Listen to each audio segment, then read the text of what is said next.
Hi everybody, welcome to my January 2020 plan with me. As we continue to work our way back through my Key Good journal, this will actually be the last video in my Key Good journal. So be looking out for a Key Good review video coming out probably soon later this month. Diving right into January, my idea here was this big chunky like knit sweater theme, but mainly just using the actual knit stitches. So you can see where I've drawn in this kind of like gray sweater knit. I used a lot of inspiration on Pinterest, which will be linked below, and this is one of my fully hand-drawn spreads. No stickers, no nothing in this one. So everything is grayscale except for my mood tracker, and I just started off with this quote, "Sweaters are just blankets you can wear to work," which, going back to school, I thought was very fitting. So for this first week of January, I have first week of school written in at the top, again with this just simple cursive calligraphy and some of that hand-drawn knit stitch again.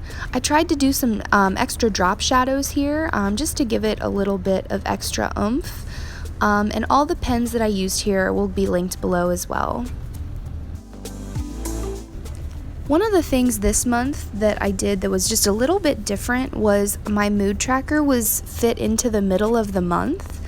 Because this is the first month in my bullet journal, I wanted to write out all of the moods I was tracking, whereas sometimes throughout the month I'll just put the 8 different colors. But I really wanted to have this big page to refer back to. So you'll see each day of the month gets its own little knit section, which when I do my flip through you'll see looks like a really cute knit sweater. And then off to the side I just did a simple 1 week grid spacing, I guess, and I used every single box right up to the edges except I left 3 spaces at the top to put what days of the week it covered. For the week of the 20th, I really wanted to experiment with some different shapes since so far everything had just been normal squares. So I measured everything out, and I actually didn't use a ruler on these, but I made these extra large chunky like knit shapes here on the left. And then on the right side, I had a lot of prep and planning space I needed for an event I was holding, and so I left myself a lot of extra space, which you'll see when I do my flip through, I used all of it.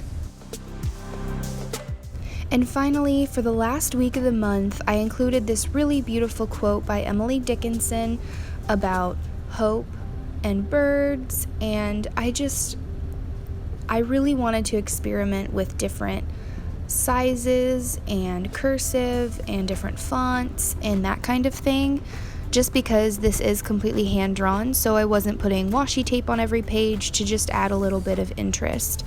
Also on the right side here, this is one of my favorite things to do in my bullet journal, is to incorporate the day of the week or notes into the actual box itself. It's definitely one of my favorite little tricks, and depending on how large or small you make it, is either really obvious or just really subtle.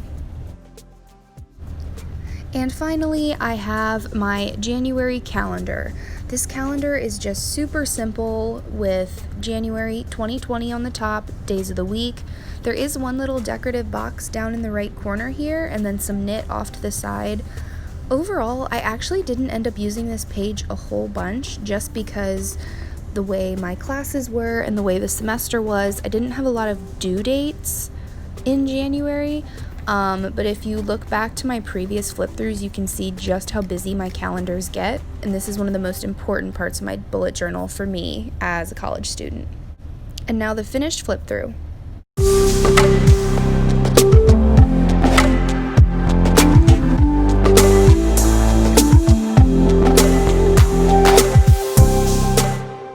Thanks for watching, have a great rest of your week, and I'll see you next time. Bye!